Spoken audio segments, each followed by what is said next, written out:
Carol Burnett absolutely despised him more than anyone. Carol Burnett was born Carol Latin Burnett on April 26, 1933, in San Antonio, Texas. She grew up in a difficult setting characterized by poverty and alcoholism problems in her parents, and she was mostly raised by her grandmother in a small Los Angeles apartment. Even in such troubled times, she had found the strength of imagination and humor as means to deal with the challenges of life, tending to amuse her colleagues and herself through jestful performances and a cunning ability for impersonation. Burnett's journey to stardom took its first serious steps when she enrolled at the University of California, Los Angeles, UCLA, to pursue journalism studies. A fascination with the performing arts soon altered her aspirations. A turning point was when an anonymous donor provided her with money to enable her to relocate to New York City to become an actress in the theater, provided she pay the favor back someday by assisting another needy individual. This kindness would eventually be symbolic of Burnett's own style of life and professional career, one built on generosity, appreciation, and paying it forward.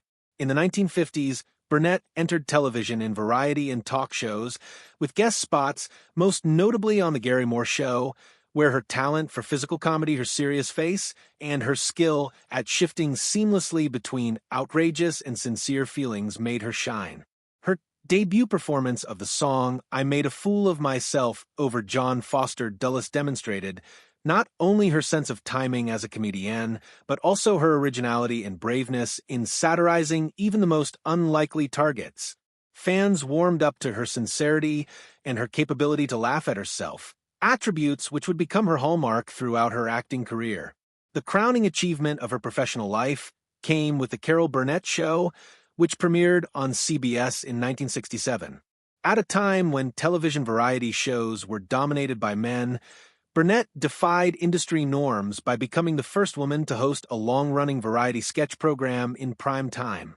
The program, which was on for 11 seasons until 1978, was a dazzling mixture of biting satire, exquisite character acting, musical appearances, and memorable sketches, many of which are still iconic today. No matter if she was playing the flubbing, lovably uncoordinated secretary Mrs. Wiggins, the perpetually rumpled onioness in the Family Vignettes, or spoofing old movies in elaborate send-ups like Went with the Wind, Burnett displayed a peerless range and willingness to take risks in her performance. Her rapport with her cast of ensemble players, Harvey Korman, Vicki Lawrence, Tim Conway, and Lyle Wagner, yielded some of the most long-lasting moments in television history. Offstage, Burnett's personalized Q&A sessions at the start of every episode became a trademark of her warmth and approachability. She would walk out onto the stage wearing her evening gown, answer questions posed by audience members, and answer with candor, wit, and a willingness to tell personal stories. Her transparency created a cozy connection with viewers as if they knew her in person. During her life, Burnett received many awards and accolades such as several Emmy Awards, Golden Globes, and the Presidential Medal of Freedom. She also received the Kennedy Center Honors in 2003 and the Mark Twain Prize for American Humor in 2013, solidifying her legacy as not only a comedic mastermind, but also as a cultural pioneer who broke down doors for so many women in the industry. Aside from her professional achievements, Burnett has confronted personal adversity with great strength. She went through family tragedies, such as the passing of her daughter, Carrie Hamilton, due to cancer in 2002. Since then, she has shared candidly about grieving, perseverance, and the therapeutic nature of laughter, becoming a source of solace and inspiration to others who are going through similar struggles. Her memoirs, including One More Time and This Time Together, provide candid, sincere insight into her life, her career, and the individuals who contributed to her path. Carol Burnett's impact can be seen in almost every aspect of comedy and entertainment today. Her ability to merge physical slapstick with witty character-based comedy has inspired generations of comedians from Tina Fey to Kristen Wiig. And her trailblazer status as a female host of a male occupation remains an inspiration as a reminder of how talent, perseverance, and poise can make anything possible. Well into her older age, she still acts in TV and on the big screen, captivating audiences with her presence and showing that her comedic spark never faded. Carol Burnett's life outside of work, particularly her marriages, had a great influence on the woman behind the famous comedy and television legend. Her first marriage was to Don Soyen, her college sweetheart. The two were wed on the 15th of December, 1955, and this was the start of a new era in Burnett's life as a young adult. Burnett was still establishing her career and trying to get through the initial years of adulthood at the time. Their own relationship, however, was challenged that it eventually ended, and they broke up in 1962. It was a period where Burnett's career slowly built her fame and propelled her to work in the entertainment business, building a multifaceted emotional base amidst her increasing professional needs. Her divorce from Soyen was soon followed by Burnett's life-changing encounter with Joe Hamilton. She wed Hamilton on May 4, 1963, a man whose personal and professional impact upon her life was immense. Joe Hamilton was a television producer who had a wealth of experience in the television industry. He was also a divorced father of 8 kids, giving extra depth and complexity to their mixed family unit. He was the brother of actress Kip Hamilton, which gave extra depth to their link to the world of entertainment. Their affiliation started off professionally as Hamilton produced Burnett's critically acclaimed 1962 Carnegie Hall concert, which featured her performing comedy and music to an entranced crowd. This partnership would soon lead to a life partnership. Hamilton was responsible for producing much of Burnett's work, including the most popular variety show of all time, The Carol Burnett Show. Their union was not only a marital one, but a professional collaboration that served to bring Burnett's career to ever greater heights. They shared both the demands of show business and the raising of a family. The union produced 3 daughters, and juggling the activity of a busy household with the demands of television production was certainly a challenge they met together. Despite the seemingly perfect partnership, Burnett and Hamilton's marriage was not without difficulties. Their union ended in divorce in 1984 after more than 2 decades together. One of the hardest challenges they confronted was coping with their daughter Carrie's struggles with drug addiction. This painful family ordeal became a catalyst for Burnett and Hamilton to become advocates for parents facing similar issues.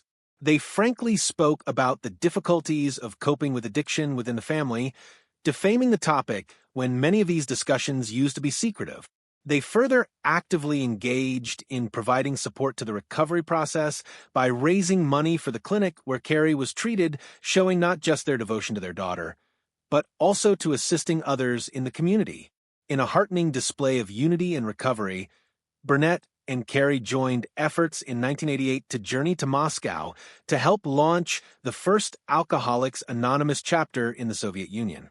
The journey was symptomatic of Burnett's commitment to assisting in breaking the stigma of addiction globally and promoting recovery movements across the globe. The gesture attested to her readiness to leverage her public platform for substance causes that were beyond entertainment. Sadly, Joe Hamilton died of cancer in 1991, bringing closure to a touching chapter in Burnett's life. His passing concluded a long and significant collaboration, both on and off the job. Through the 1980s, concurrently with these personal difficulties, Burnett also gave voice to public health concerns, such as a particularly notable campaign for medical alert. She was symbolically accepted as the 1 millionth member of the group and was awarded the 1 millionth medical alert bracelet, a distinction that reflected her status as a respected and trusted public figure who could bring awareness of important health issues. Years later, on November 24, 2001, Carol Burnett wed for the second time to Brian Miller, a gifted drummer who was significantly 23 years younger than she. This marriage reflected Burnett's resilience and openness to new beginnings, even after the trials she had faced. Her relationship with Miller demonstrated her vibrant spirit and willingness to embrace love and companionship regardless of societal expectations about age or past experiences. Collectively, these associations create a lush tapestry that not only reveals the personal life of Carol Burnett, but also shows us her strength, compassion, and ability to translate personal struggle into advocacy and public service. Her marriages were linked with career achievements and personal development, giving us a picture of a woman who has lived large, loved much, and consistently given back to the world in several meaningful ways. The ambivalent relationship between Carol Burnett and Harvey Korman is typically explained in the public sphere as a combination of profound affection, professional friendship, and artistic genius. But beneath the surface of their iconic comedy teamwork on The Carol Burnett Show, there was an unknown and more volatile emotional tide. Indeed, according to most reports, Carol Burnett felt far more than mere professional discontentment towards Harvey Korman. She flat out despised him more than anyone else she ever met.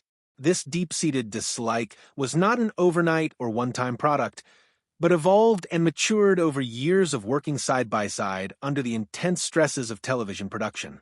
As audiences were treated to the effortless comedic pacing and sizzling chemistry that made their sketches memorable, a different dynamic played out behind the scenes. Burnett found herself working with a man she worked with, but often had reason to loathe. Burnett resented Korman most of all for his cantankerous personality and volatile temper. Korman was moody and temperamental, subjecting others to quick, angry responses to minor criticisms or stressful situations. For Burnett, who came from a modest upbringing where everyone had to work hard to make ends meet, this mercurial moodiness was not only unprofessional, but deeply disturbing. She felt Korman's moods were ruining the creative atmosphere they relied on, generating tension that occasionally infected the whole cast and crew. Additionally, Burnett was apparently offended by Korman's occasional arrogance and sense of entitlement. Although both were incredibly gifted, Burnett continually felt as if Korman did not value enough her work or the sacrifices she made to ensure the show continued in harmony. She viewed him as one who freely took credit at times and was not particularly appreciative of those individuals whose efforts helped better his career. This lack of respect Burnett felt keenly herself, particularly with her own insecurities and conflicts within the then-prevailing male-dominated entertainment industry. There were also individual conflicts that fueled the tension. Burnett, ever warm and nurturing, too often grew frustrated with Korman's coldness or disdain in their private moments. Their private lives never became real friendliness, and Burnett grew isolated and unsupported at times. This personal tension contributed to her resentment because it stood in such contrast to the happy public facade they presented. In interviews years afterward, Burnett was frank about the complicated and painful nature of her feelings for Korman.